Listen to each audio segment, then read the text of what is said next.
అందరికీ ప్రభువైన నామములో పేరు పేరిన వందనాలు తెలియచేస్తున్నాను. అందరూ బాగున్నారు కదండి.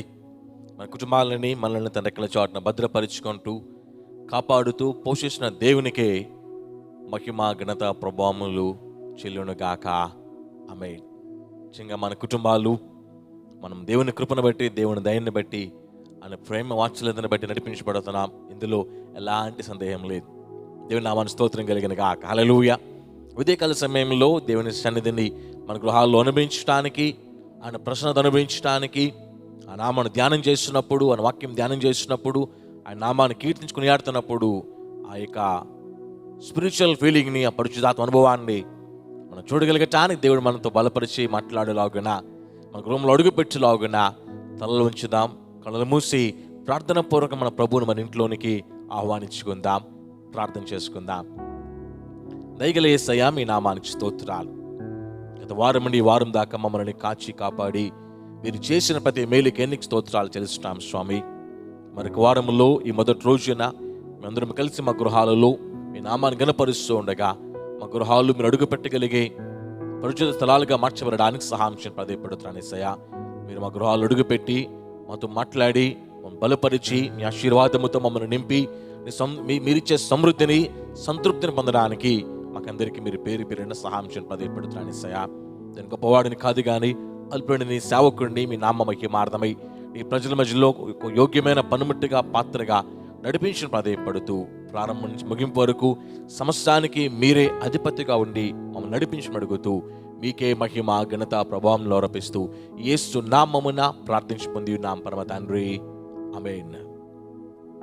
ఈ సమయంలో మన ప్రభు మన ఆరాధన స్వీకరించలాగున ఆ నామాన్ని మనం ఘనపరుస్తున్నప్పుడు ఆ ఘనతను అంగీకరించి దాని ప్రతిఫలముగా మనం దీవించలాగున పాటలు పాడుతూ ప్రభు నామమును ఘనపరుదామని మీ ప్రేమతో మనం చేస్తున్నాను. I give this time to the Stuti choir to lead us into the time of singing. ఈ సమయంలో స్తుతి choir ఇచ్చి మనం పాటలు నడిపిస్తున్నప్పుడు వారితో కలిసి పాడుతూ దేవుని నామాన్ని ఘనపరుద్దాం. మన గృహాలలో మనం ప్రభు అడుగు పెట్టడానికి తగినట్టుగా మన గృహాలు మనం సిద్ధం చేసుకుందాం. పాటలతో ప్రభు నామమును హెచ్చిద్దాం.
సర్వం నీవే, నా ఆశ్రయం, నా శ్వాసయు, నా ఆశ్రయం, నా సర్వం నీవే. ఆదియు నీవే, అంతము నీవే, ఆధారం నీవే, ఆశ్రయం నీవే. ఆదియు నీవే, అంతము నీవే, ఆధారం నీవే, ఆశ్రయం నీవే. దేవుని స్తోత్రం. హల్లెలూయా. ఇంతవరకు పాటలతో ప్రభునామం కనపరిచి మీ అందరిని ప్రేమతో అభినందిస్తూ ఉన్నాను. సమయంలో దీని వాక్యంలో మనం నడిపించబడుతున్నప్పుడు దేవుడు తన మాటలతో మనం సంధించులాగున్నా, మనం బలపరచులాగున్నా, దేవుని మాటలు మనకు కావాల్సిన శక్తిని, ఊరటని, ధైర్యాన్ని, బలాన్ని ఇచ్చేలాగున్నా ప్రార్థనా పూర్వకంగా మన ముందుకి నడిపించబడదామని మీ ప్రేమతో మనం చేస్తున్నాను. ప్రార్థన చేసుకుందాం. దయగల యేసయ్య, మీ నామానికి స్తోత్రాలు. ఇంతవరకు మా స్వరాలతో మా గృహాలలో మీ నామాన్ని కనపరిచి ఈ వాక్యము కొరకు సిద్ధపడుతుండగా మా హృదయాలు సిద్ధపరచండి, మా తలంపులను సిద్ధపరచండి. మమ్మల్ని మీ ఆధీనంలోకి తీసుకొని, ఈ సమయాన్ని మీ స్వాధీనంలోకి తీసుకొని మాతో మీరు మాట్లాడదలచిన ప్రతి మాటని మాకు బోధించి బయలుపరచని పదేపడుతూ ఈ మాటలు ఎవరి కొరకు మాట్లాడుతున్నారో వారిని ప్రత్యేకంగా మీరు సిద్ధపరిచి ఈ మాటలతో సంధించమని అడుగుతూ, అల్పుడిని సేవకుండి ఒక పనికొచ్చే పాత్రగా నడిపించమని అడుగుతూ మీకే మహిమ ఘనత ప్రభావములు అర్పిస్తూ యేసు నామమున ప్రార్థించి పొందినాం పరమ తండ్రి, ఆమేన్. ఈ సమయంలో ప్రభునందు మిక్కిలి ప్రియులైన మీకందరికీ ప్రభువైన యేసుక్రీస్తు నామములో పేరు పేరున వందనాలు తెలియచేస్తా ఉన్నా. దేవుడు మన కుటుంబాలను ప్రేమిస్తూ కనికరిస్తూ మన పట్ల చేసిన ప్రతి మేలుకై రెండు చేతులు దేవుని నామం కనపరుద్దాం. ప్రభునామన స్తోత్రం కలిగినగాక. హల్లెలూయా. మరొకసారి చెప్తాం, హల్లెలూయా. మన కుటుంబాలు మనం భద్రంగా ఉన్నాము అనంటే, పోషించబడుతున్నాము అనంటే దానికి కేవలం కారణము దేవుడు మాత్రమే. కాబట్టి ఆయన మేలు పొందుతున్న మనము ప్రతిగా ఆ నామాన్ని కనపరచ అవసరం ఉన్నది. కాబట్టి హృదయపూర్వక నామాన్ని కనపరచడానికి ఎప్పుడూ కూడా మీరు ఆలస్యం చేయవద్దని మీ ప్రేమతో సందర్భంలో జ్ఞాపకం చేస్తూ ఉన్నా. కాకినాడలో పుట్టి కాకినాడలో పెరిగి దరిదాపు నా చదువంతా ఇక్కడే పూర్తి చేసుకొని నాకు జనరల్ స్టడీస్, నాకు ఇంటర్మీడియట్ డిగ్రీ వరకు ఇక్కడ కంప్లీట్ చేసుకొని ఆ తర్వాత పీజీ స్టడీస్కి నేను మెడ్రాస్కి తర్వాత కేరళకి వెళ్ళి చదువుకోవడం జరిగింది. మోస్ట్ ఆఫ్ ది టైం చిన్నప్పటి నుంచి పెద్ద వరకు ఎక్కువ టైం నేను కాకినాడని గడిపిన తర్వాత కాకినాడ దేనికి స్పెషల్ అంటే బీచ్కి స్పెషల్. చిన్నప్పుడు అమ్మా నాన్నగారితో బీచ్కి వెళ్ళిన రోజులు, ఆ తర్వాత వయసులోకి వచ్చిన తర్వాత కాలేజ్ ఫ్రెండ్స్తో బీచ్కి వెళ్ళిన రోజులు, ఇప్పుడు సేవకుడు అయిన తర్వాత ఇప్పుడు కూడా బాప్టిజమానికి బీచ్కి వెళ్తున్న రోజులని ఎప్పటికీ నేను మర్చిపోను. ఈ సందర్భంలో నా చిన్నప్పుడైనా యవన వయసులో అయినా విశ్వాసులు బాప్టిజమాన్ని తీసుకెళ్ళిన ఈ రోజుల్లో అయినా సరే బీచ్కి వెళ్ళినప్పుడల్లా నేను కావచ్చు, మీరే ఎవరైనా కావచ్చు, బీచ్లో అడుగు పెట్టినప్పుడు అలలని ఎవరో తట్టుకోలేము. అలల ఫోర్స్ మనం వచ్చి తాకుతున్నప్పుడు, మనం పడగొట్టాలని ట్రై చేసినప్పుడు ఎన్నోసార్లు నిలబడే ప్రయత్నం చేశాము. కాసేపు నిలబడి ఉంటాము, ఇంకా తర్వాత నిలబడలేక ఎన్నోసార్లు నీటిలో పడిపోయిన అనుభవాలని మనందరికీ జ్ఞాపకం ఉండి ఉన్నాయి. ఈ రోజున దీని వాక్యం ధ్యానం చేసినప్పుడు ఆ అలలని దాటాలని లేదా అలలను జయించాలని నా మీదకు తాకుతున్నప్పుడు ఆ అల ఫోర్స్లో నేను పడిపోకుండా నన్ను నిలబెట్టుకోవాలని నా చిన్నప్పటి నుంచి చేసిన ఆ ప్రయత్నాలు నా జ్ఞాపకానికి వచ్చాయి. అంటే జనరల్ మామూలు అలలనే తట్టుకోలేనప్పుడు తుఫాన్లో వచ్చి అలలు తట్టుకోవడం ఇంకెలా సాధ్యమవుతుంది చెప్పండి ఒకసారి కదా. జనరల్గా చిన్నప్పుడు వెళ్ళినప్పుడైనా, వయసులో ఉన్నప్పుడు, ఈరోజు సేవకుడిగా ఉన్నప్పుడు వెళ్ళినప్పుడైనా బీచ్ మామూలుగా ఉన్నప్పుడే వెళ్తాం.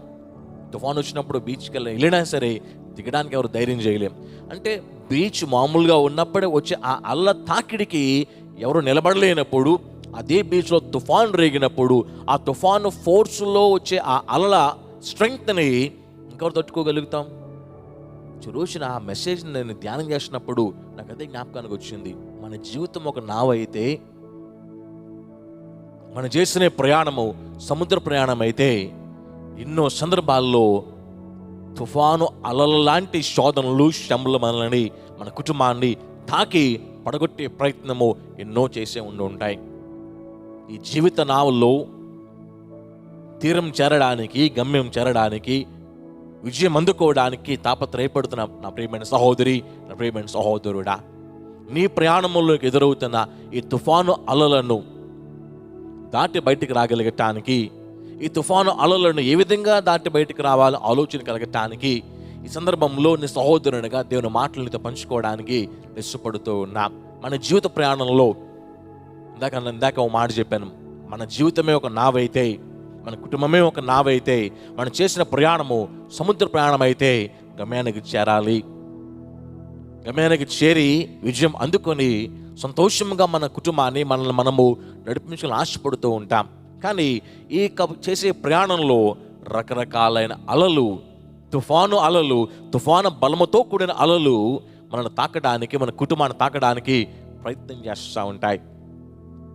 ప్రయత్నం చేసినప్పుడు, మనల్ని తాకుతూ ఉన్నప్పుడు, పడగొట్టాలని ఆ అల ఉధృతుల్లో మనం చిక్కుకుపోయే పరిస్థితిలోనికి, ప్రమాదంలోకి వెళ్ళినప్పుడు దేని వాక్యంలో వచ్చే యొక్క శక్తిని బట్టి నువ్వు బలం పొందాలని నీ సహోదరునిగా ప్రేమతో హృదయపూర్వకంగా నన్ను కోరుకుంటూ నా మాటలు ముందు తీసుకెళ్ళని ఇష్టపడుతూ ఉన్నా.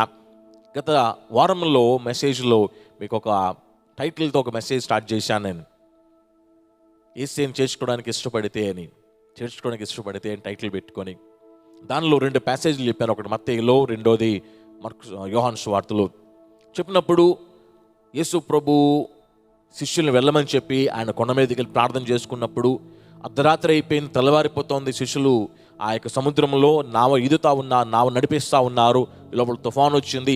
అతి కష్టం మీద నావనికి దూరం తీసుకెళ్తున్న ఆ తర్వాత యేసయ్య సముద్రం రావడము, వారితో మాట్లాడడం, వారు చేర్చుకోవడానికి ఇష్టమన్నప్పుడు వారి గమ్యాన్ని చేరడం మన బైబిల్లో గత వారం మెసేజ్లో దేవుడు మీతో పంచుకోమని చెప్పిన తలంపుల్ని మీతో పంచుకున్నాను. ఈ మెసేజ్ నేను మళ్ళీ నా డైలీ స్టడీలో ధ్యానం చేస్తున్నప్పుడు మరొక చిన్న టాపిక్, అందులో ఒక వచనంలోంచి దేవుడు నాకు అందించాడు. ఆ మాటలు పట్టుకొని నిలబడుతున్నాను. ఆ వచనం నన్ను బలపరిచినప్పుడు నిన్ను కూడా బలపరుస్తుందని నేను మనస్ఫూర్తిగా నమ్మి నా మాటలు ముందు తీసుకెళ్ళాలని ఇష్టపడుతూ ఉన్నా. దీనికి చూసినట్లయితే గనక మత్తయి సువార్త 14వ అధ్యాయానికి వద్దాం ఒకసారి. The book of Matthew chapter 14 verse 24, 24వ వచనంలో ఉన్న ఆ మాటని మీకోసం చదువుతున్నాను. మీరందరూ మీ బైబిల్ గమనించవలసిందిగా మీ ప్రేమతో మనం చేసినాను. The book of Matthew chapter 14 verse 24. అప్పటికి ఆ దోణి దరికి దూరమున నుండగా గాలి ఎదురైనందున అలల వలన కొట్టబడుచుండెను. ఆ మాట ధ్యానం చేసినప్పుడు ఒక థాట్ వచ్చింది. Why cannot I prepare a different message from this words? వచనం నుంచి మరొక మెసేజ్ని, మరొక వాక్యాన్ని నేను ఎందుకు సిద్ధపరచకూడదా అని తలంపు వస్తే కూర్చున్నాను. దేవుడు ఆలోచన ఇచ్చాడు. ఆలోచన పట్టుకొని మేము నిలబడుతూ ఉన్నా.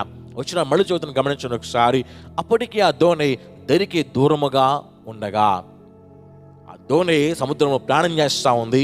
దరికి ఇంకా చేరల, ఒడ్డుకి చేరల, గమ్యానికి చేరలేదు, ఇంకా దూరంగానే ఉన్నారు. అంటే ప్రయాణం సాగుతూ ఉంది, అతి కష్టమే సాగుతూ ఉంది. శిష్యుల ఆశ, శిష్యుల కోరిక గమ్యానికి చేరాలి అని. కానీ దరికి ఇంకా చేరే పరిస్థితులు అక్కడ వాళ్ళకి కనబట్టంలా. రెండో మాట చూస్తే గనక గాలి ఎదురైనందున అలల వలన కొట్టబడుచి ఉండెను. ఫస్ట్ థింగ్, దరికి దూరంగా ఉన్నారు, గమ్యానికి దూరంగా ఉన్నారు. రెండవది, ఇంకొక పెద్ద ప్రాబ్లం ఏంటంటే గాలి చేత ఆ నావ కొట్టబడుతుంది. గాలి చేత, అలల వలన, చాలా స్పెసిఫిక్ ఉంటుంది. ఒకసారి, గాలి ఎదురైనందున అలల వలన కొట్టబడుచుంది. గమ్యం చేరాలి, చేరితేనే వాళ్ళ ప్రాణం దక్కుతాయి. ఈ పరిస్థితుల్లో గమ్యాన్ని చేరే క్రమంలో వాళ్ళు ప్రయాణం చేస్తూ ఉన్నప్పుడు వాళ్ళ ప్రయాణంలో ఒక పెద్ద ప్రాబ్లం ఏంటంటే తుఫాను వచ్చింది. తుఫాను తాకిడికి, అలల ఉధృతికి, అలల ఫోర్స్కి ఈ నావ విత్స్టాండ్ అవ్వలేకపోతుంది, నిలబడలేకపోతూ ఉంది. అందుకే వాళ్ళకి అతి కష్టం మీద నావను నడిపిస్తారు. వాక్యం చెప్పుద్ది, అతి కష్టం మీద నావని నడిపిస్తున్నప్పుడు ఈరోజు నా ప్రియమైన సోదరుడా, మన లైఫ్ని, మన ఫ్యామిలీని అతి కష్టమే నడిపించుకుంటూ వెళ్తున్నాం అనే విషయాన్ని ముందుగా మీకు జ్ఞాపకం చేస్తూ ఉన్నా. ఎందుకంటే అలలు మనల్ని కొడుతున్నాయి, అలలు మన కుటుంబాన్ని కొడుతున్నాయి, అలలు మన ఆత్మీయ జీవితాన్ని కొడుతున్నాయి, అలలు మన శరీరం మీద దాడి చేస్తూ ఉన్నాయి. ఈ అలల ప్రవాహంలో, అలల ఉధృతిలో నిలబడగలగడానికి తగిన శక్తిని దేవుడు అనుగ్రహించాలని ప్రార్థనాపూర్వకంగా వాక్యం గమనించవలసిందిగా మీ ప్రేమతో మనం చేస్తూ ఉన్నాం. గమనించినట్లయితే కనుక మన లైఫ్లో ఇలాంటి అలల్ని ఎన్నో మనం చూస్తూ వచ్చాం. ఒకవేళ కనుక చూడలేకపోతే కనుక చూడబోతున్న విషయాన్ని గుర్తుపెట్టుకొని ఆ పరిశ్రమకు ఎదురైనప్పుడు ఏ విధంగా వాటిని ఫేస్ చేయాలి అనే మాటలను దేని వాక్యంలోంచి మనం తెలుసుకుందామని మీ ప్రేమతో మనం చేస్తున్నాను. మొట్టమొదటి చూస్తే గనక ఎటువంటి అలలు మనల్ని పడగొట్టే ప్రయత్నం చేస్తాయి, ఎలాంటి అలలు మన కుటుంబమే దాడి చేస్తాయి అని గమనించినట్లయితే గనక I'm going to the first point. చూసినట్లయితే గనక మత్తయి సువార్తలోని 8వ అధ్యాయంలోని ఇది మరో సందర్భం జ్ఞాపకం చేస్తున్నాం. యేసు ప్రభు శిష్యులు కలిసి ప్రయాణం చేస్తున్నారు. సముద్రంలోనే ప్రయాణం చేస్తున్నప్పుడు యేసయ్య ఓడ అమ్రం మీద తలవాంచుకొని నిద్రపోతా ఉన్నారు. నిద్రపోతున్నప్పుడు తుఫాను వచ్చింది. శిష్యులు ప్రయత్నం చేశారు, వాళ్ళ వల్ల కాలేదు. నిద్రపోతే సముద్రికి వెళ్ళి నిద్ర లేపి నశించిపోతున్నామయ్యా, చింత లేదా అని చెప్పి మాట్లాడినప్పుడు యేసయ్య వాళ్ళతో మాట్లాడిన మాట చూడండి ఒకసారి. మత్తయి సువార్త 8వ అధ్యాయంలో 26వ వచనం చూస్తే గనక అల్ప విశ్వాసులారా ఎందుకు భయపడుచున్నారని వారితో చెప్పి, ఇంకా కంటిన్యూషన్ ఉంది. అల్ప విశ్వాసులారా ఎందుకు భయపడుతున్నారని శిష్యులతో ఆయన చెప్తున్నాడు. అంటే ఇప్పుడు ఏ అల తాకిందేనంటే అల్ప విశ్వాసం అనే అల వీళ్ళని తాకింది. యేసే వాళ్ళతోనే ఉన్నాడు, అద్భుతాలు చేసే ఆయన, అద్భుతాలు కారణభూతుడు ఆయనతో ఉన్నాడు. ఆయన నోటులో శక్తి ఉన్నది, ఆయన చూపులో శక్తి ఉన్నది, ఆయన చేతిలో శక్తి ఉన్నది, ఆయనే శక్తిమంతుడు. ఆ శక్తిమంతుడు ప్రక్కన ఉన్నా సరే వీళ్ళు అల్ప విశ్వాసం అలా తాకినప్పుడు నిలవలేకపోయారు. రోజున ప్రియమైన సహోదరుడా, నీ లైఫ్లో నీ కుటుంబంలో ఎన్నో అద్భుతాలు చూస్తూ ఎన్నో అద్భుతాలకి నువ్వే ఒక సాక్ష్యం చెప్పే వ్యక్తిగా, టేస్ట్ చేసిన వ్యక్తిగా నిలబడి మరో కొత్త ప్రాబ్లం వస్తే అల్ప విశ్వాసం అలా తాకినప్పుడు నువ్వు భయపడిపోతున్నావేమో. ప్రియమైన సోదరుడా, రకరకాల అలలు మనం తాకడానికి ప్రయత్నం చేస్తూ ఉంటాయి. గమ్యాన్ని చేరకుండా అడ్డుగా నిలబడి సముద్రంలో మనల్ని పడగొట్టడానికి, జీవితంలో ఓడిపోయే వాళ్ళ చేయడానికి ఎన్నో రకరకాల ఛాలెంజెస్ మన లైఫ్లో మనము ఫేస్ చేయాల్సి వస్తుంది. తుఫాను అలల తాకిడి మన లైఫ్లో మనము చూడాల్సి వస్తుంది. అందులో ఒక అల, దానికి ఒక పేరు పెట్టాను, అల్ప విశ్వాసం అనే అల. అల్ప విశ్వాసం అనే అల శిష్యులను తాకినప్పుడు వాళ్ళు నిలబడలేకపోయారు కాబట్టి యేసయ్య మనలా అల్ప విశ్వాసులారా అని సంబోధించాడంటే అర్థం ఏంటి?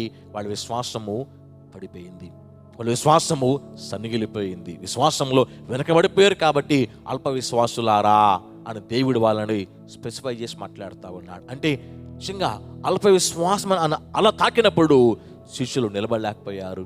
ఈ రోజున ప్రియమైన సహోదరుడా, దేవుని పట్ల మేలు చేశాడు గనక, అద్భుతాలు చేశాడు గనక, ఆశ్చర్య కార్యాలు చేశాడు గనక, నువ్వు కని విని ఎరుగని ఇంతకు ముందెప్పుడు చూడని కార్యాలని పట్ల చేశాడు కనుక ఈ రోజు దాకా నువ్వు నేను సజీవులంగా ఉన్నా. సజీవులంగా ఉండడానికి ఇన్ని మేలు చేసిన దేవుడు ఇప్పుడున్న ప్రస్తుత ప్రాబ్లంలో నీకు సహాయం చేయలేడా? ప్రాణాన్నే కాపాడినోడు పరిస్థితుల్లో, ప్రాబ్లంలో మనకి కావాల్సిన సొల్యూషన్ని ఇవ్వలేడా? అల్ప విశ్వాసం అలా తాకినప్పుడు నీ విశ్వాసంలో నువ్వు పడిపోతున్నావేమో. అల్ప విశ్వాసం అలా నీ కుటుంబాన్ని తాకినప్పుడు దాన్ని తట్టుకుని నిలబడలేక నువ్వు ఓడిపోయే పరిస్థితిలోనికి వెళ్ళిపోతున్నావేమో అని ఒకసారి పరిశీలన చేసుకోవాల్సిందిగా ప్రేమతో దేవుని సేవకునిగా ఈ మాటని తెలియచేస్తా ఉన్నా. వాక్యాన్ని గమనిస్తూ వచ్చినట్టు నిజంగా అల్ప విశ్వాసానికి ఎప్పుడు చోటిస్తామో, ఒక వ్యక్తి విశ్వాసాలు బలహీనమైపోయి విశ్వాసాలు పడిపోయి అల్ప విశ్వాసానికి ఛాన్స్ ఇస్తాడో, ఆ అల్ప విశ్వాసం వల్ల కలిగే అనర్థాలు ఎలా ఉంటాయో బైబిల్లోంచి మనం గమనించవచ్చు. అనుకునే టైంలో మత్తయి సువార్తలోంచి మీతో మాట్లాడుతా ఉన్నాను. మత్తయి సువార్తలో నుండి 4 చోట్ల 4 రకాల అనర్థాలని మనం చూస్తాం. రీజన్ ఏంటంటే అల్ప విశ్వాసమే కారణం. అల్ప విశ్వాసం మనలో ఉంటే అల్ప విశ్వాసం కలిగే అనర్థాలు ఏంటో మత్తయి సువార్తలోంచి 4 మాటలు మాట్లాడుతున్నాను. మీరు గమనించినట్లయితే గనక 6వ అధ్యాయంలో 37 వచ్చిన చూస్తే గనక అల్ప విశ్వాసి ఏమవుతాడని చూస్తే గనక చింతపడతాడు. ఏమి తినాలి, ఏం తాగాలి, ఏం ధరించాలని చింతపడుతూ ఉంటాడు. మత్తయి సువార్త 6వ అధ్యాయంలో 37 ఈ మాట మనం చూస్తాం. ఏమి తిందమో, ఏమి తాగుదాం, ఏం ధరించుకుందామని మీరు చింతపడతారు అని అంటాడు. అల్ప విశ్వాసి చింతపడతాడు. రెండో అనర్థం చూసినట్లయితే గనక అదే మత్తయి సువార్తలో 8వ అధ్యాయంలో 23 నుంచి 26 చూసి వచ్చినప్పుడు యేసు ప్రభు చదువు అక్కడి నుంచి వస్తున్నాం మనం. ఇప్పుడు వాడంబరమే తలవాన్ని వదిలిపోతున్నప్పుడు అల్ప విశ్వాస ఏం చేశాడు? భయపడ్డాడు. అల్ప విశ్వాస అయిన శిష్యులు ఏమయ్యారు? భయపడి యేసు ప్రభుని లేపి నశించిపోతున్నామయ్యా, చింత లేదా అని మాట్లాడుతున్నాడు. So because they are afraid. ఎందుకు భయపడుతున్నారు అంటే అల్ప విశ్వాసం అలా తాకింది కాబట్టి, ఆ అలలలో నిలబడలేకపోయారు కాబట్టి, దానివల్ల అనర్థం ఏమైంది అంటే భయం అనర్థము వాళ్ళ మనసులోనికి రావడానికి కారణమైంది. మూడవ చూసినట్టు గనక, మూడవ అనర్థం చూస్తే గనక మత్తయి సువార్తలో 14వ అధ్యాయంలో 31వ వచనంకి వచ్చినప్పుడు యేసు ప్రభుతో సరి సమానంగా నీలమైన వ్యక్తిగా పేతురు ఒక్కడిని మన బైబిల్లో చూస్తాం. యేసు ప్రభుతో పాటు సరి సమానంగా నడిచాడు, కానీ అదే అధ్యాయంలోనే ఆయన మునిగిపోయాడు. యేసు ప్రభు చెయ్యంది తప్ప ఆయన బయటికి రాలా. యేసు ప్రభు చెయ్యందిచ్చి ఆయన లేపుతూ అంటాడు ఒక మాట, అల్పవిశ్వాసి ఎందుకు సందేహపడుతున్నావు అంటే, అల్పవిశ్వాసానికి చోటిస్తే జరిగే అనర్థం ఏంటని చూస్తే కనుక మనలో సందేహాలు కలుగుతూ ఉంటాయి, రకరకాల అనుమానాలు కలుగుతూ ఉంటాయి. జరుగుతా, దేవుడు చేస్తాడా, ఎందుకు వస్తుంది అనుమానం అని అంటే అల్పవిశ్వాసం అన్న అల మన తాకింది. ఆ అలని తట్టుకోలేకపోయాం కాబట్టి, ఆ అలలో నిలబడలేకపోయాం కాబట్టి అనర్థం ఏంటంటే సందేహాలు కలుగుతూ ఉంటాయి. తర్వాత చూస్తే గనక మరో మాట జ్ఞాపకం చేస్తున్నాడు. అదే మత్తయి సువార్తలో 17వ అధ్యాయంలో 20వ వచనం చూస్తే గనక అల్ప విశ్వాసం వలన అద్భుతాలు జరగలేదు అని వాక్యం చెప్తుంది. అంటే అల్ప విశ్వాసం వల్ల కలిగే మరో అనర్థం ఏంటంటే ఆ అల్ప విశ్వాసము అద్భుతాలు జరగకుండా అద్భుతాలకి ఆటంకంగా మారిపోద్ది. అద్భుతాలకు ఆటంకంగా అల్ప విశ్వాసం మారిపోద్ది. ఈరోజు నా ప్రియమైన సహోదరుడా, అల్ప విశ్వాసం నేను తాకినప్పుడు, అల్ప విశ్వాసం అలా నీ కుటుంబాన్ని తాకినప్పుడు నిలబడగలుగుతున్నావా, లేకపోతే ఆ అలా ఫోర్స్కి నువ్వు పడిపోతున్నావేమో. రకరకాల అలలు మనం తాకుతూ ఉంటాయి, పడగొట్టడానికి ప్రయత్నం చేస్తూ ఉంటాయి, గమ్యం చేరకుండా అడ్డుకోవడానికి ప్రయత్నం చేస్తూ ఉంటాయి. కానీ నువ్వు నేను గమ్యం చేరుకోవాలి, ఆ నామముకి మార్గమై ఆయన సాక్షిగా మనము వాడబడాలి. కానీ ఓడిపోయే వారంగా మన లైఫ్ని ముగించడానికి వీలు లేదు అని తెలుసుకోవాల్సిందిగా ప్రేమతో మాట తెలియజేస్తున్నాను. మన లైఫ్లో, మన ఫ్యామిలీ లైఫ్లో మన తాకే అలలని జ్ఞాపకం చేసుకుంటే మొట్టమొదటి మీకు జ్ఞాపకం చేశాను, అల్ప విశ్వాసం అనే అల. ఆ అల శిష్యులను తాకితే వాళ్ళు దాన్ని తట్టుకొని నిలబడలేకపోయారు కాబట్టి వాళ్ళు ఏమైపోతున్నారని చూస్తే గనక వాళ్ళు భయపడుతూ బిక్కుమంటూ చచ్చిపోతామేమో అన్న రకరకాల భయాలతో వాళ్ళు ముందుకు వెళ్ళిపోయినట్లుగా బైబిల్ చూస్తూ ఉన్నా. దానివల్ల కలిగే అనర్థాలకు చూసుకుని వచ్చాం. మనము అల్ప విశ్వాసంలో మనం ఉంటే, అల్ప విశ్వాసాన్ని చోటేస్తే ఆ అలకే మనం పడిపోతే మనం చింతపడుతూ ఉంటాం. రెండవదిగా మనం భయపడుతూ ఉంటాం. మూడవదిగా మనం అన్నిటికీ సందేహపడుతూ అనుమానపడుతూ ఉంటాం. నాలుగవదిగా ఈ అల్ప విశ్వాసం వలన అద్భుతాలకు ఆటంకాలు కలుగుతాయి అనే విషయాన్ని విజ్ఞాపకం చేస్తున్నాం. కాబట్టి బివేర్, జాగ్రత్తగా ఉండు. అల్ప విశ్వాసం అలా నేను తాకి నన్ను పడగొట్టకుండా, నీళ్ళ విశ్వాసాన్ని పాడు చేయకుండా జాగ్రత్తగా ఉండవలసిందిగా నీ సహోదరునిగా దేవుని సాగుకునగా ఈ మొదటి పాటను చెప్పడానికి ఇష్టపడుతూ ఉన్నా. మన లైఫ్లో మనం ఎదుర్కోబోతున్న రెండవ అలని మీకు జ్ఞాపకం చేస్తూ ఉన్నా. చూసినట్లయితే గనక ఈ రెండవ వాళ్ళకి ఓ పేరు పెట్టాను, తిరస్కారము అని. యేసు ప్రభు గురించి చూస్తే గనక పేతురు రాసిన పత్రికలో, మొదటి పత్రికలో 2వ అధ్యాయం 4వ వచనం చూసి వచ్చినప్పుడు పేతురు గారితో యేసు ప్రభు గారితో వారిద్దరికి ఉన్న రిలేషన్షిప్ని పేతురు గారికి జ్ఞాపకం చేస్తూ 2వ అధ్యాయం 4వ వచనంలో ఫస్ట్ పార్ట్ చూస్తే గనక మనుషుల చేత విసర్జింపబడినను అంటాను.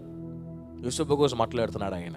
యేసు ప్రభుతో అనుకున్న బంధాన్ని, ఆ రిలేషన్షిప్ని, 3.5 years మినిస్టర్ లైఫ్ని జ్ఞాపకం చేసి అంటున్న మాట, మనుషుల చేత విసర్జింపబడినను అంటే యేసు ప్రభు మనుషుల చేత తిరస్కరించబడ్డాడు.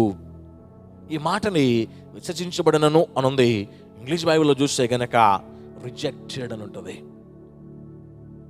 రిజెక్టెడ్ లేకపోతే డిస్అలౌడ్ అని ఉంది. సాధారణంగా మన ఫోన్, మనందరం ఇప్పుడు ఆండ్రాయిడ్ ఇరాలో ఉన్నాం.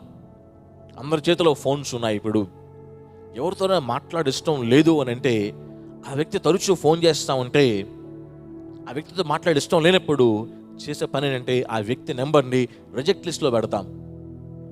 అంటే ఆ వ్యక్తితో మాట్లాడడం ఇష్టం లేదు అని. యేసు ప్రభువుని ప్రజలు రిజెక్ట్ చేశారు. యేసు ప్రభువుని ప్రజలు డిసలౌ, అన్ని విషయాల్లో అలౌ చేయలే. కొన్ని సందర్భాల్లో ప్రజలే యేసయ్యని తిరస్కరించారు, విసర్జించారు. ప్రియమైన సోదరుడా, నీ జీవిత నావ ప్రయాణం చేస్తున్నప్పుడు, నీ కుటుంబం నావ ప్రయాణం చేస్తున్నప్పుడు ఇలాంటి రకరకాల రిజెక్షన్స్ నీ లైఫ్లో వస్తున్నప్పుడు, రకరకాల తిరస్కారము నీ లైఫ్లో వస్తున్నప్పుడు, రకరకాల వ్యక్తులను విసర్జించినప్పుడు నువ్వు భయపడవద్దు అని దేవుని సేవకుని, నేను సహోదరునిగా ప్రేమతో మాట్లాడు. ఎందుకు తెలుసా? నీకు నాకెవరు సృష్టికర్తగా ఉన్నాడు, రక్షకుడు ఉన్నాడు, ఆయనే రిజెక్ట్ చేయబడ్డాడు విషయాన్ని నీ జ్ఞాపకం చేస్తా ఉన్నా. యేసు ప్రభు తిరస్కరించబడ్డాడమ్మా. యేసు ప్రభు రిజెక్ట్ చేయబడ్డాడు. He was డిస్అలౌడ్.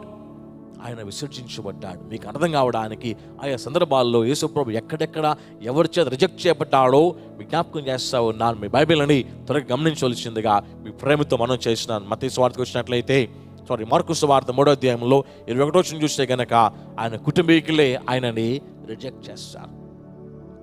మార్కు సువార్త 3వ అధ్యాయము 21వ వచనంలో, ఆ తర్వాత యోహాను సువార్త 7వ అధ్యాయం 3 నుంచి 5వ వచనం చూసి వచ్చినప్పుడు ఆయన సహోదరులు ఆయనని రిజెక్ట్ చేస్తారు. యేసయ్య తోడబుట్టిన వాళ్ళు ఆయనని రిజెక్ట్ చేస్తారు. ఆ తర్వాత యోహాను సువార్తలోని 6వ అధ్యాయంలో 66వ వచనంలో కొంతమంది శిష్యులు రిజెక్ట్ చేసి మళ్ళీ ఎప్పుడు యేసు ప్రభుని కలవలేదు అని వాక్యం చెప్పుద్ది. యోహాను సువార్త 6వ అధ్యాయము 66వ వచనం మనం చూస్తాం ఆ మాటని. శిష్యులు యేసు ప్రభువుని వదిలిపెట్టేశారు, వాళ్ళు ఎప్పటికీ ఆయనని కలవలేదు అని అంటారు. అంటే 12 మంది శిష్యులు కాకుండా మరికొంతమంది శిష్యులని యేసు ఏర్పాటు చేస్తున్నాడు. ఆ ఏర్పాటు చేయబడిన వ్యక్తులలో కొంతమంది యేసు ప్రభు రిజెక్ట్ చేశారు, వాళ్ళ దారుల వాళ్ళు వెళ్ళిపోయారు. ఆ తర్వాత మరి కాస్త ముందుకు వస్తే గనక యోహాను సువార్తలోని 1వ అధ్యాయం 11వ వచనం చూసి వచ్చినప్పుడు సొంత ప్రజలే ఆయనని రిజెక్ట్ చేశారు. Johne's gospel chapter 1:11. యోహాను సువార్త 1వ అధ్యాయం 11వ వచనంలో సొంత ప్రజలే యేసు ప్రభుని రిజెక్ట్ చేశారు. ఆ తర్వాత యేసు ప్రభు అనేక సందర్భాల్లో శాస్త్రులు, పరిసయ్యులు, బోధకుల చేత రిజెక్ట్ చేయబడ్డాడు. ఆయన మరణం కావలసి వచ్చినప్పుడు, ఆయన పిలాతు దగ్గర నిలబడినప్పుడు పిలాతు అంటాడు, ఈయనలో నాకు ఏ దోషం కనపడలేదు అని అంటే, అక్కడ మనం చూసి వచ్చిన యూదా మత పెద్దలే రిజెక్ట్ చేసి దీన్ని సిలువేయండి అని చెప్పి అందరూ కలిసి ఏకకంఠంతో కేకలు వేసి వాళ్ళ మాట నెగ్గించినట్లుగా మన బైబిల్లో చూస్తూ ఉంటాం. యోహాను సువార్తలో 19వ అధ్యాయంలో 6వ వచనం చూస్తాం. పిలాతు అంటాడు, ఈయనలో నాకు ఏ దోషం కనపడలేదని అంటే, ప్రజలు ప్లస్ మత పెద్దలు ఆయన రిజెక్ట్ చేసి ఆయన చంపడానికి శాసన సంతకం పెట్టించారండి పిలాతుతో బలవంతంగా. యేసు ప్రభువే రిజెక్ట్ చేయబడినప్పుడు, ఆయనే తిరస్కరించబడినప్పుడు, ఆయనే మనుషులను విసర్జించబడినప్పుడు, నువ్వు విసర్జించబడుతున్నావు అని అంటే, రిజెక్ట్ చేయబడుతున్నావు అని అంటే, తిరస్కరించబడుతున్నావు అని అంటే భయపడవద్దు. నీ లైఫ్లో ఎదురయ్యే అలలలో ఇది ఒక అల, దీనిలో విత్స్టాండ్ అవ్వాలి, నిలబడాలి అని నువ్వు తీర్మానం తీసుకోవాల్సిందిగా ప్రేమతో ఈ మాట తెలియచేస్తూ ఉన్నా. ఇలాంటి పరిస్థితుల్లో రిజెక్ట్ చేయబడిన యేసు ప్రభు లైఫ్లోంచి ఇదే మనం చదువుకున్న మొదటి పేతురు రాసిన పత్రికలో 2వ అధ్యాయంలోని ఆ 2వ అధ్యాయంలో దాదాపు లాస్ట్కి వచ్చేస్తే ఎక్కడ రావాలంటే గనక 23వ వచనంకి వస్తే గనక రిజెక్ట్ చేయబడిన యేసు ప్రభు ఆయన యొక్క నిర్ణయం, ఆయన డెసిషన్ ఎలాగుంది అని గమనిస్తే ఒక చక్కని మాటతో ఆ అధ్యాయాన్ని ముగిస్తారండి పేతురు గారు. మొదటి పేతురు రాసిన పత్రిక 2వ అధ్యాయంలో 23వ వచనం చూస్తే గనక 28వ వచనంలో దేని వాక్యం ఎలా కనబడుతుంది? ఆయన దూషించబడి బదులు దూషింపలేదు, ఆయన శ్రమ పెట్టబడి బెదిరింపక న్యాయముగా తీర్పు తెచ్చి దేవునికి తన్ను తాను అప్పగించుకొనెను. యేసు ప్రభు యొక్క నిర్ణయం, ఆయన డెసిషన్, ఆయన స్టెప్ చూడండి ఒకసారి. దూషించబడ్డాడు, బదులు దూషించడలా.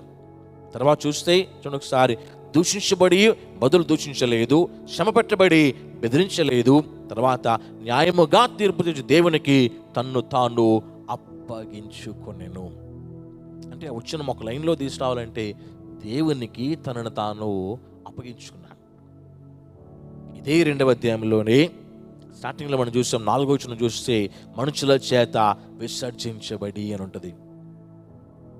4వ వచనంలో విసర్జించబడ్డాడు. ఆ తర్వాత కొంచెం జస్ట్ ఆ పక్క పార్ట్కి వెళ్తే 23rd వర్స్కి వచ్చేసరికి దేవునికి తనను తాను అప్పగించు. అంటే విసర్జించబడినప్పుడు యేసు చేసిన పని ఏంటంటే దేవునికి తనను తాను అప్పగించుకున్నాడు.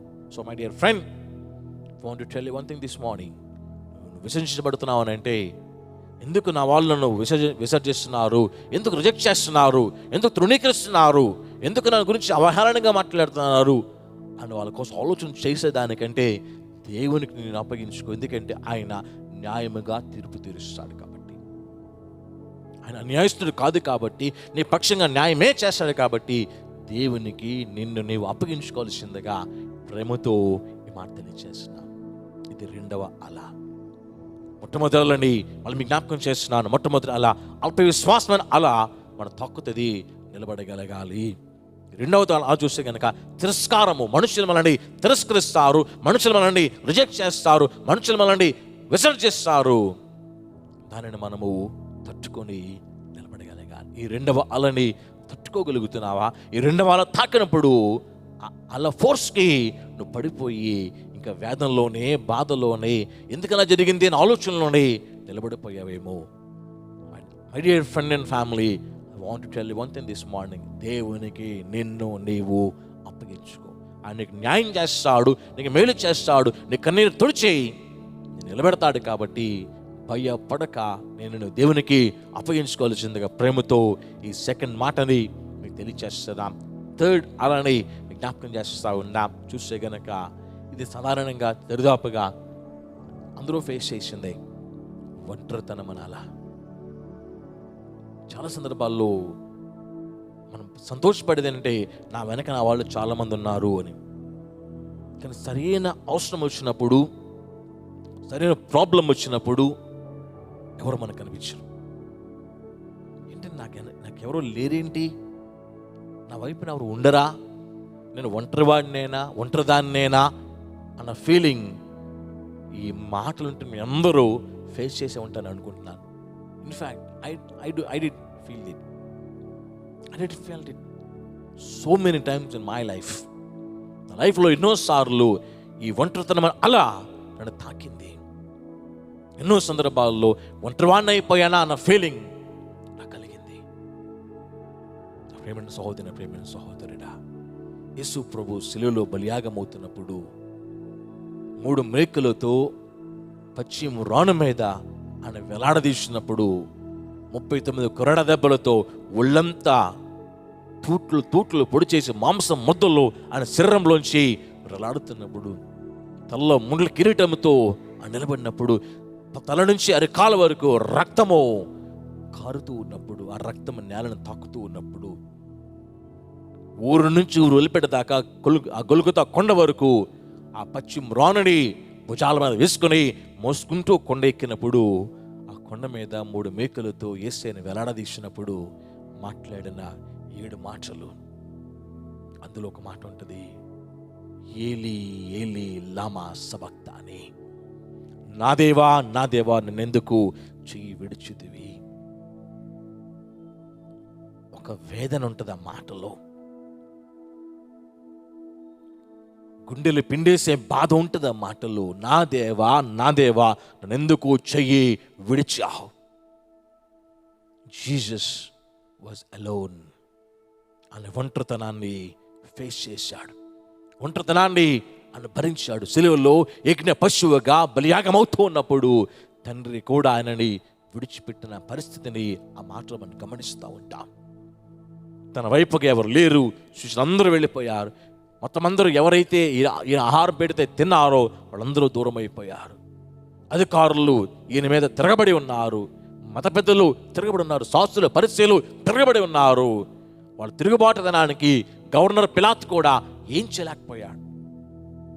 ఇవన్నీ ఒక ఎత్తు అయితే, తండ్రి తన ప్రియ కుమారుణ్ణి వదిలిపెట్టేస్తే యేసయ్య గుండెలు పిండే వేదంతో మాట్లాడుతున్న మాట, నా దేవా నా దేవా నా చెయ్యి ఎందుకు విడిచావయ్యా.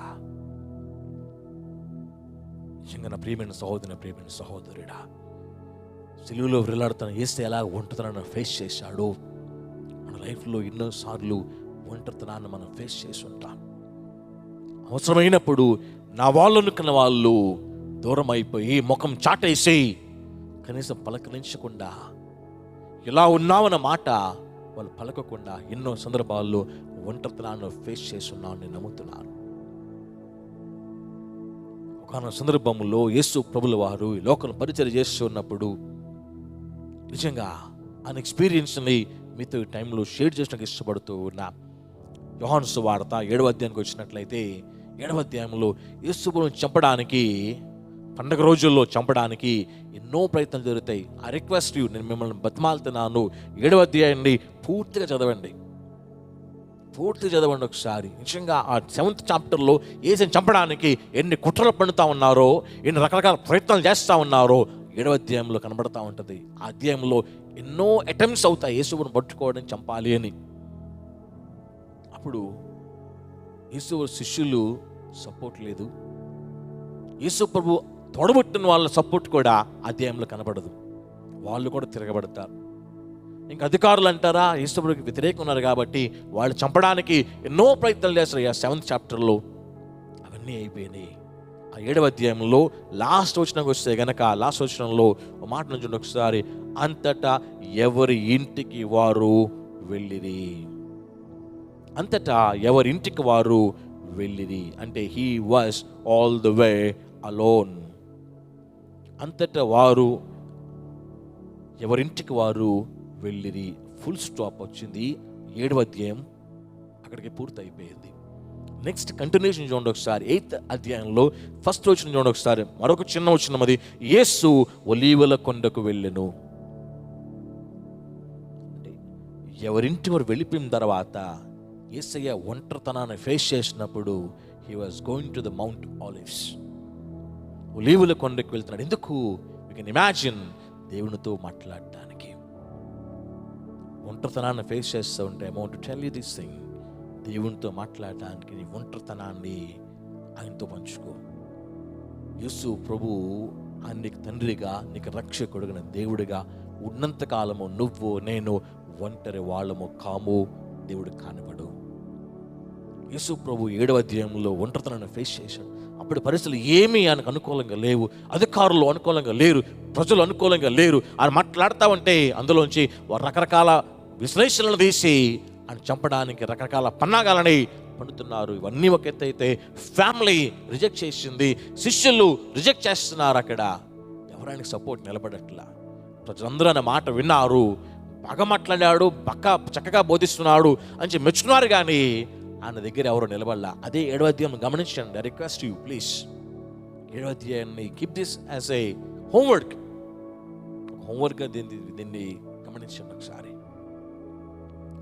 అదే ప్రజలు అదే 7వ అధ్యాయంలో ఈయన మాటలకి భలే బాగా మాట్లాడాడే అంటారు, కానీ ఒక్క నిలబడలా.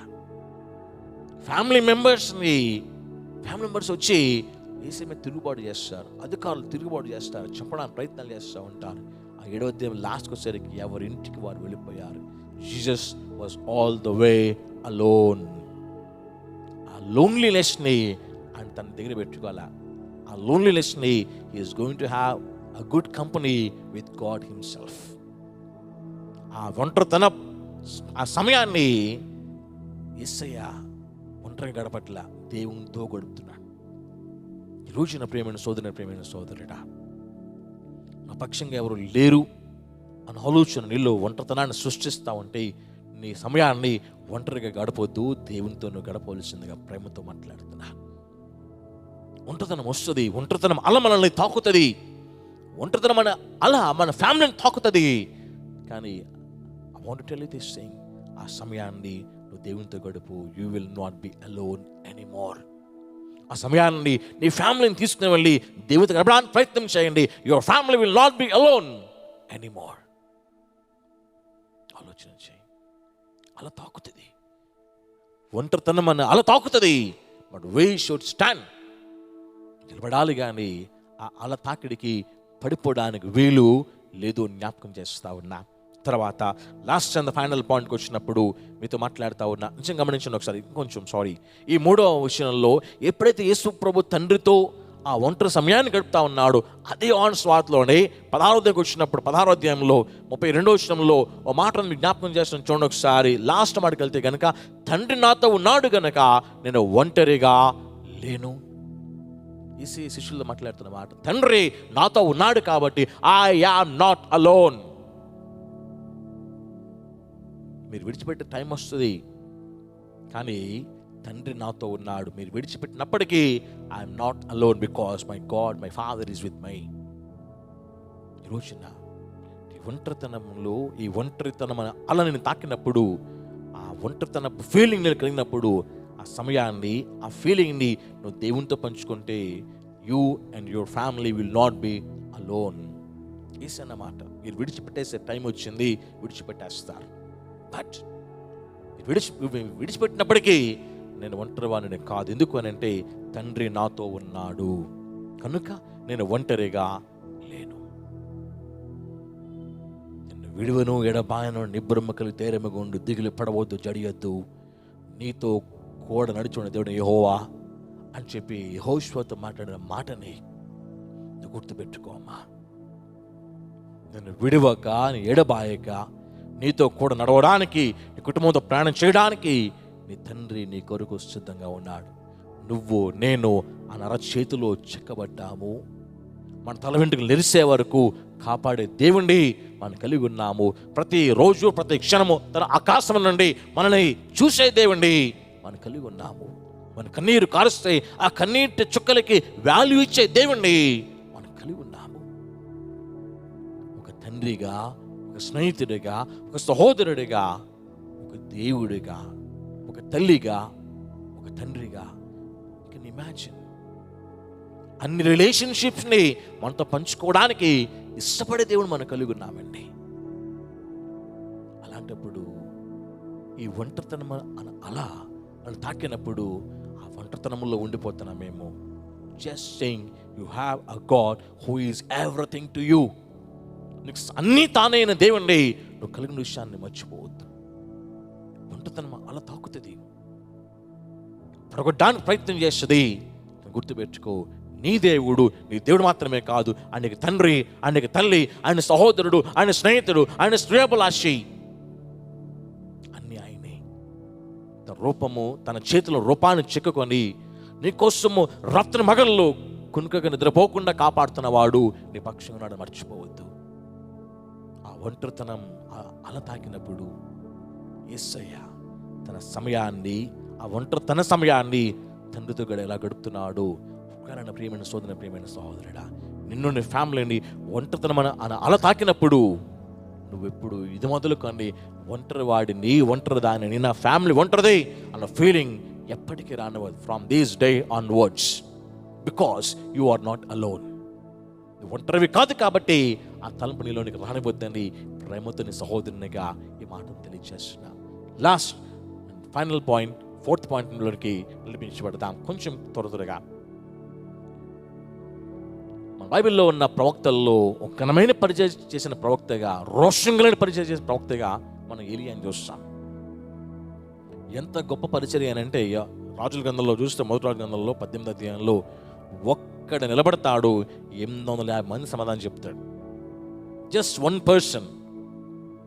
850 మంది అవతల పక్క అపోనెంట్స్ ఉంటే, ఇవతల పక్క ఒక్కడుంటే, ఈ ఒక్కడు ప్రార్థన ఇంకా పూర్తే కాలేదు, బలిపీఠం మీద పెట్టబడిన తడిచి ముద్దయిపోయిన మాంసం ఆకాశం అగ్ని దిగి వచ్చి కాల్చివేసిన బైబిల్ చూస్తూ ఉంటాం.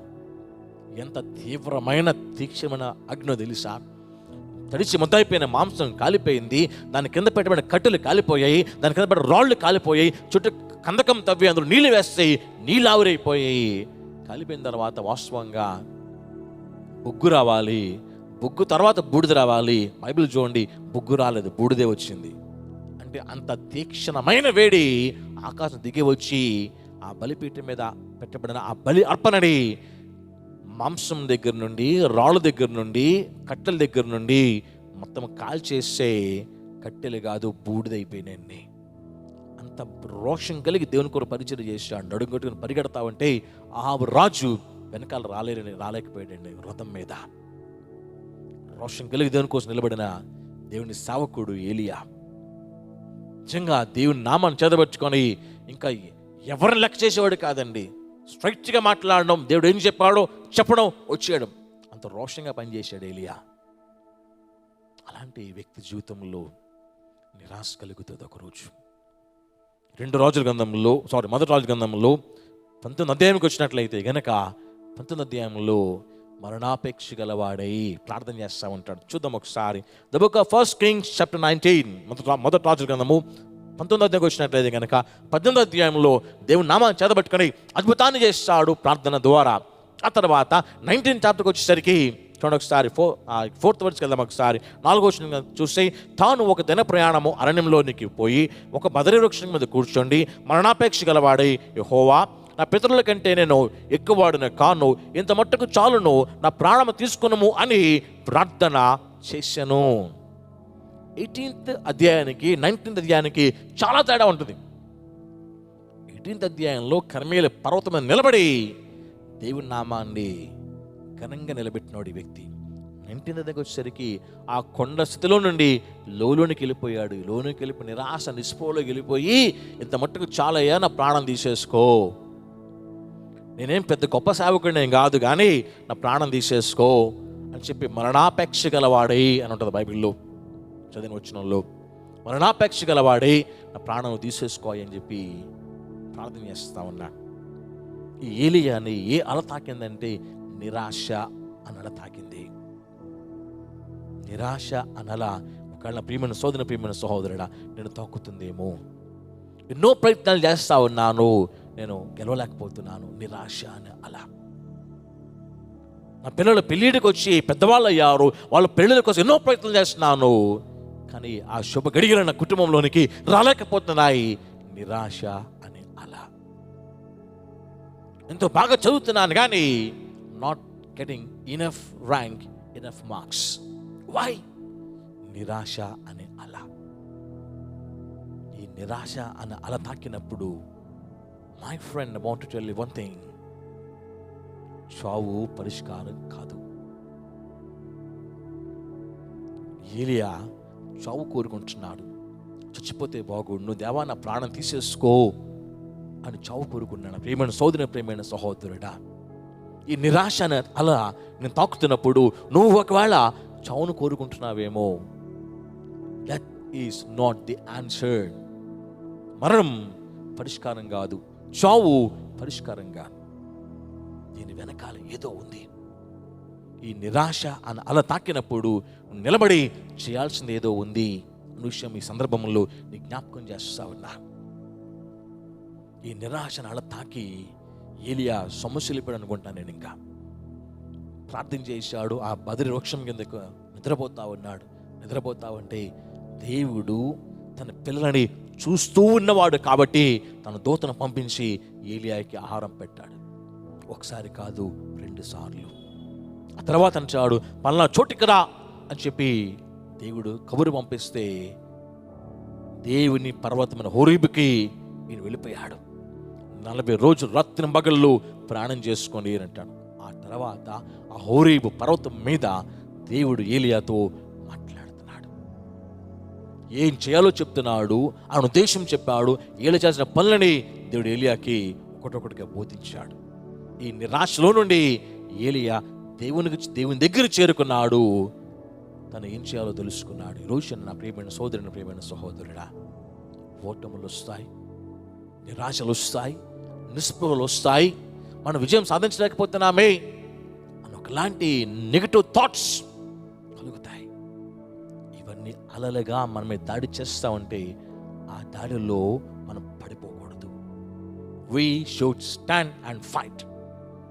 నిలబడి పోరాడాలి, నిలబడి విజయం సాధించాలి. ఏలియా కాసేపు నిరాశలోకి వెళ్ళిపోయాడు. కానీ తర్వాత దేవుడిచ్చిన ఆహారము తీసుకొని భుజించి బలం పొంది దేవునితో సమయం గడపడానికి వెళ్ళిపోయాడండి. ఈరోజు నా ప్రియమైన సహోదరుడా, ఆ రోజు నిరాశలోని ఏలియాని చూచిన దేవుడు ఈరోజు ఈ వేళ దాకా, ఈ టైం దాకా ఆయన సజీవుడు అనే విషయాన్ని గుర్తుపెట్టుకో. He is not dead, he is dead but risen. ఆయన మరణించి మరణాన్ని గెలిచాడు. So he is not dead anymore. ఆయన మరణంలో లేడు, విశ్రాంతిలో లేడు, కాలం చేసి లేడు. ఆ రోజున ఏలియా నిరాశలో ఉన్నప్పుడు చూసిన దేవుడు ఈరోజు నీ నిరాశలో నేను చూసిన విషయం మర్చిపోవద్దు. ఆ రోజున ఏలియాకి ఆహారం ఇచ్చి బలపరిచిన దేవుడు నీకు ఈ రోజున వాక్య ఆహారాన్ని ఇచ్చి బలపరచడానికి He has prepared a table for you. He has prepared a meal for you. నువ్వు బలపరచబడటానికి, ధైర్యం తెచ్చుకోవడానికి, నిరాశ నిస్పృహలో కావాల్సిన శక్తిని సంపాదించడానికి He has prepared a table for you. This is the meal.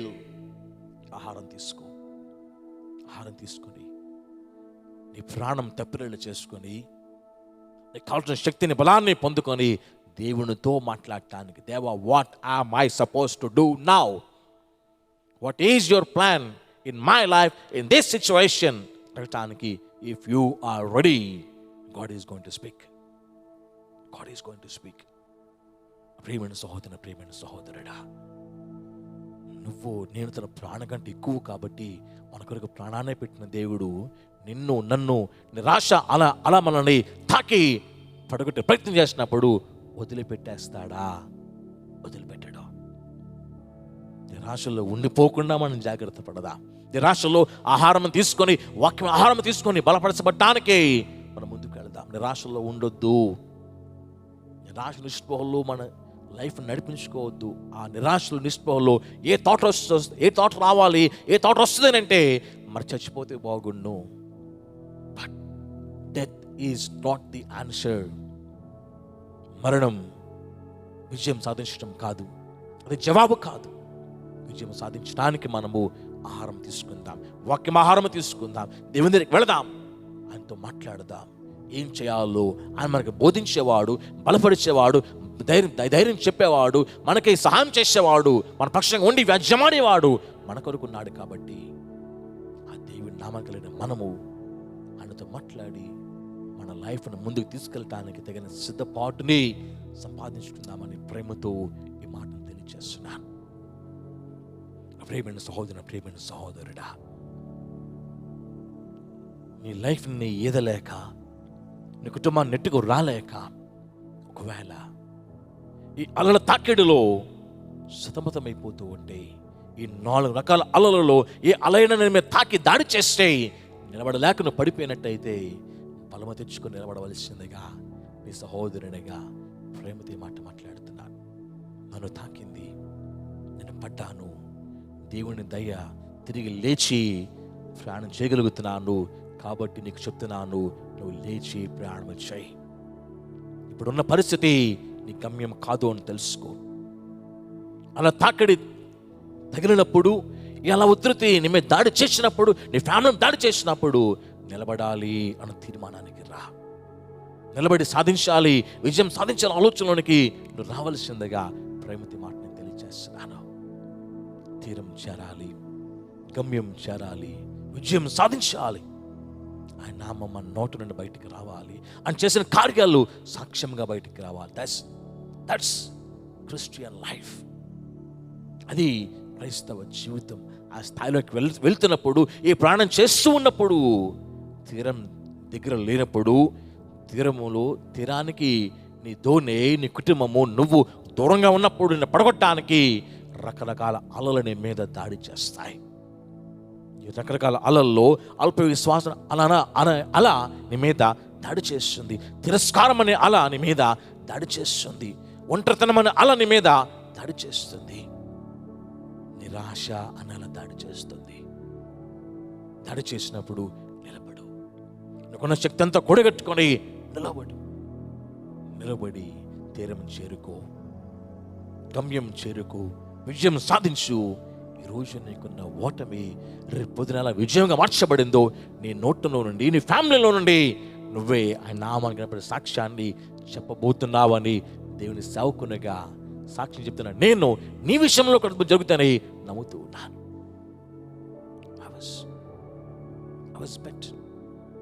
ఎలలు నన్ను తాకాయి, ఎలలు నన్ను కొట్టాయి, నన్ను పడగొట్టాయి. బట్ దేవుని ప్రేమతో, ఆయన కటాక్షముతో, ఆయన దయతో నేను నిలబడినప్పుడు నా ప్రియమైన సోదరుడా, నువ్వు కూడా నిలబడబోతున్నావు. Just believe this. దేవుడు నిలబెట్టినప్పుడు నిన్ను నిలబెడతాడు. అవిశ్వాసం నన్ను తాకినప్పుడు దేవుడు నిలబెట్టినప్పుడు, నిన్ను ఆ అవిశ్వాసం తాకినప్పుడు దేవుడికి నిన్ను నిలబెడతాడు విషయాన్ని మర్చిపోవద్దు. రిజెక్షన్ నన్ను తాకినప్పుడు, ఆ రిజెక్షన్లో ఆ అలనని పడగొట్టినప్పుడు, దేవుడు నిలబెట్టినప్పుడు నిన్ను కూడా నిలబెడతా విషయాన్ని నీ ప్రేమతో తెలియజేస్తున్నాను. తిరస్కరించబడతాము, దేవుని చేత మనము తిరిగి నిలబెట్టబడతాము. ఏమాత్రం భయపడవద్దని ప్రేమతో ఈ మాట నేను తెలియజేస్తా ఉన్నా. ఒంటరితనం అని అలా నన్ను తాకింది, ఒంటరివాడన్న ఫీలింగ్ నాలో కలిగింది. దేవుని దయతో నిలబడగలిగే శక్తిని సంపాదించాను. దేవుడి రోజు నిలబెట్టాడు. నిన్ను, నీ ఫ్యామిలీని ఒంటరితనం అని అలా తాకుతున్నప్పుడు నువ్వు భయపడవద్దు. దేవుని శక్తిని ఆశ్రయించి నిలబడి అనుకున్న సాక్షిగా నడిపించబడవలసిందిగా ప్రేమతో ఈ మాట తెలియజేస్తున్నాం. తిరస్కరించబడతాం. నిరుత్సాహం అని అలొస్తుంది మన జీవితంలో, మనం దాడి చేయడానికి. నిరాశ నల్ల మనం దాడి చేయడానికి వస్తాయి. స్టాండ్, నిలబడు, తట్టుకో. నీకున్న ఓపికంతా కూడగట్టుకో. దేవుని శక్తిని, దేవుని బలాన్ని నిన్నారుగా సంపాదించుకొని ప్రతి అలను దాటి బయటకు వచ్చి తీరము చేరుకొని ఆయన పట్ల చేసిన కార్యాన్ని నీ నోటు నుండే అద్భుతమైన సాక్ష్యంగా పంచుకోవాలి. పంచుకునే కృపను దేవుడు ఇస్తున్నాడని నేను నమ్ముతున్నాను. ఈ ప్రతి అలను ఎలా దాటొచ్చావో అనుభవాలు నీ పిల్లలకి, నీ ఇరుగు పొరుగుకి, నీ బంధువులకు, నీ సంఘానికి సాక్ష్యంగా నువ్వు చెప్పబోతున్నావు. అట్టి శక్తిని, అట్టి అద్భుతాలని పక్షంగా దేవుడు తన నామానికి మార్గమై చేస్తాడు, చెయ్యును గాక. ఆమేన్. ప్రార్థన చేసుకుందాం, తల్లు వంచుదాం. ప్రియమైన సహోదరి, ప్రియమైన సహోదరుడా,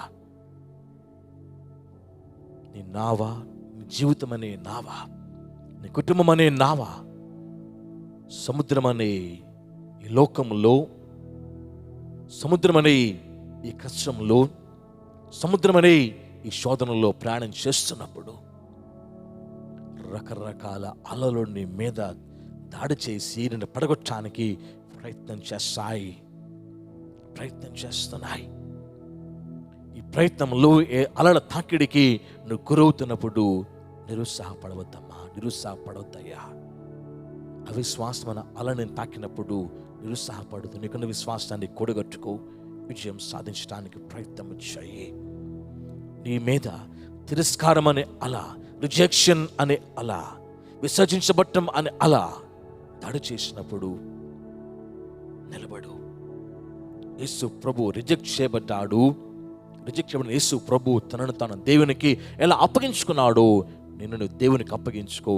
దేవుని సోర గొప్ప ఘనమైన కార్యాలని నువ్వు చూడటానికి సిద్ధపరచుకోవాల్సిందిగా ప్రేమతో నీకు మాటను తెలియజేస్తున్నాను. ప్రియమైన సహోదరుని, ప్రియమైన సహోదరుడా, ఒంటరితనం అన్న అలా మన పడగొట్టే ప్రయత్నం చేస్తుంది.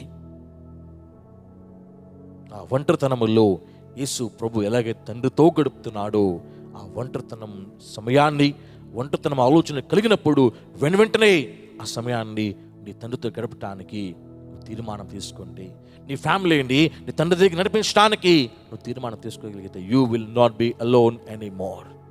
నువ్వు ఒంటరివానివి కావు ఎప్పటికీ. ప్రియమైన సహోదరుని, ప్రియమైన సహోదరుడా, నిరాశ, ఎన్ని ప్రయత్నాలు చేస్తున్నా సఫలం కావట్లేదు అనే నిరాశ, విజయం సాధించట్లేదు అనే నిరాశ, ప్రయత్నంలో మేలు పొందలేకపోతున్నాను అనే నిరాశ, గమ్యం చేరలేకపోతున్నాను అనే నిరాశ, రకరకాల నిరాశలైన అలలు మేము దాడి చేసినప్పుడు ఏలియా దేవుని బలాన్ని పొంది దేవుని దగ్గరికి వెళ్ళి తన సమస్యకు పరిష్కారం ఎలా వెతికాడు. నువ్వు వాక్యమనే దేవుని బలాన్ని పొందుకొని దేవునితో మాట్లాడి, ముఖాముఖిగా మాట్లాడి, ఏకాంతంగా మాట్లాడి, ఫ్యామిలీగా కలిసి మాట్లాడి, ఆయనకి నీ పట్ల ఉన్న చిత్తం ఏంటో, ఉద్దేశం ఏంటో, ప్రణాళిక ఏంటో తెలుసుకోవడానికి నువ్వు ప్రయత్నం చేసేయి. దేవుని కొరకు నువ్వు ఘనమైన సాధనముగా, పాత్రగా వాడబడబోతున్నావు అని చెప్పడానికి దేవుని సేవకునిగా ఈ మాటని తెలియజేస్తున్నాను. Because he use me for his glory.